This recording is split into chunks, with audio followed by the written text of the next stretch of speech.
നമസ്കാരം. എൻ്റെ പേര് ജയനാരായണൻ. ഞാൻ ഹിന്ദു ന്യൂനപക്ഷ ഐക്യസഭ എന്ന് പറയുന്ന സംഘടനയുടെ സ്റ്റേറ്റ് സെക്രട്ടറിയാണ്. ഇന്നത്തെ ദിവസം നമുക്കറിയാം, തിരുവോണ ദിവസമാണ്. വാമന ജയന്തി എന്നറിയപ്പെടുന്ന ഈ തിരുവോണം മലയാളികളുടെ ഒരു ദേശീയ വികാരമാണ്, ആഘോഷമാണ്. നമ്മുടെ രക്തത്തിൽ അലിഞ്ഞു ചേർന്ന സംസ്കാരത്തിൻ്റെ ഭാഗമാണ്, അനിവാര്യമായ ഒരു ഭാഗമാണ് തിരുവോണം. ഇത് ഉദാത്തമായ നമ്മുടെ ധർമ്മവ്യവസ്ഥയുമായി ചേർന്ന് നിൽക്കുന്ന ഈ സങ്കല്പത്തെ എല്ലാ വർഷത്തിലും നമ്മൾ കൊണ്ടാടാനായിട്ട്, ആഘോഷിക്കാനായിട്ട് പ്രത്യേകമായ താല്പര്യം പ്രകടിപ്പിക്കുന്ന ഒരു ജനതയാണ്. പക്ഷെ ഇന്ന് കേരളത്തിൻ്റെ പ്രത്യേകമായ അവസ്ഥയിൽ ഈ വിശാലമായ ധർമ്മവീക്ഷണം പോലും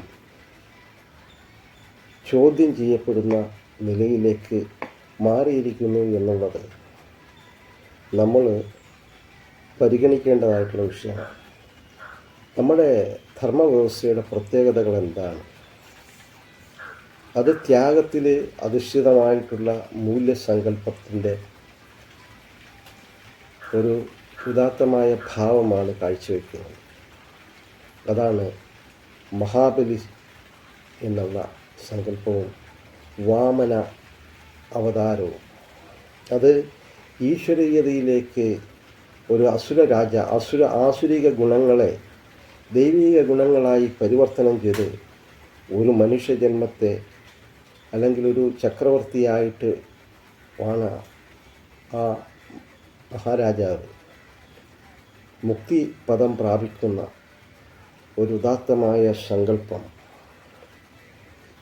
എല്ലാ വർഷവും നമ്മളിൽ വരച്ചിട്ട് പോകുന്ന സമൃദ്ധിയുടെയും അതുപോലെ തന്നെ പൂക്കളത്തിൻ്റെയും അതുപോലെ തന്നെ ഓണസദ്യയുടെയും ഒക്കെ നിറവുള്ള ഓർമ്മകളായിട്ട് നമ്മുടെ മുമ്പിൽ പുനരവതരിക്കുമ്പോൾ ഈ മനോഹരമായ ഈ സങ്കല്പത്തെ, അതിൻ്റെ പിന്നിലുള്ള ഉദാത്തമായ ആശയങ്ങളെ വരും തലമുറകളിലേക്ക് കൈമാറാനും ഇതിനെ അതിൻ്റെ പവിത്രതയോടുകൂടി തന്നെ ഉൾക്കൊള്ളാനും സന്നദ്ധമായി മാറേണ്ടതിൻ്റെ പ്രാധാന്യം ഹിന്ദു ന്യൂനപക്ഷ ഐക്യസഭ എന്ന് പറയുന്ന ഒരു സംഘടനയുടെ ഒരു പ്രതിനിധി എന്നുള്ള നിലയ്ക്ക് എല്ലാവരെയും ഓർമ്മിപ്പിക്കുവാൻ കൂടി ഈ ഓണ ദിവസം ഞാൻ ആഗ്രഹിക്കുകയാണ്. എല്ലാവർക്കും ഹൃദ്യമായ ഓണാശംസകൾ നേരുന്നു. നമസ്തേ.